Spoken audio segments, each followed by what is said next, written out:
touch. It did that same thing. I've changed something. I've pushed buttons. Hate that.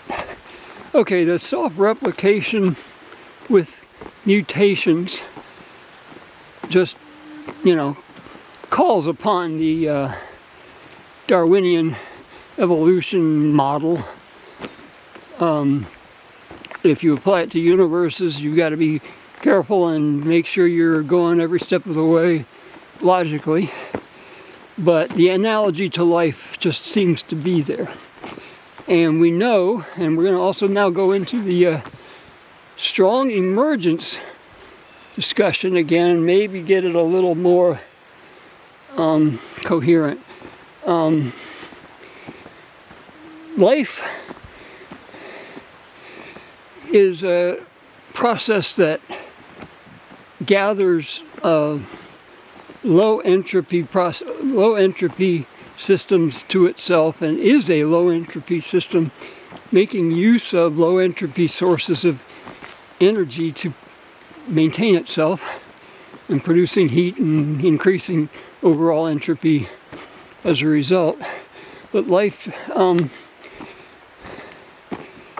has a natural tendency to create things for its benefit. And I talked about it in my previous video 2 days ago about how life has altered the chemistry. Life has altered its own cell biology drastically over the 4 billion years that life existed. And we won't even be able to reproduce some of the original chemistry. And in my previous video I talked about how, chemistry is maybe an example where the organism, the large scale, produces an irreducible downward causal effect on the chemistry.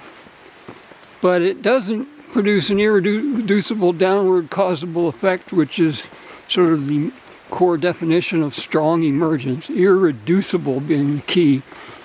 It doesn't affect the 92 or so individual elements that the chemistry works on.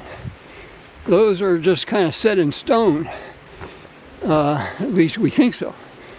And those were created in various processes like stellar nucleosynthesis, where dying stars explode and spread, and in these heart cores of the dying stars there were the higher the elements with greater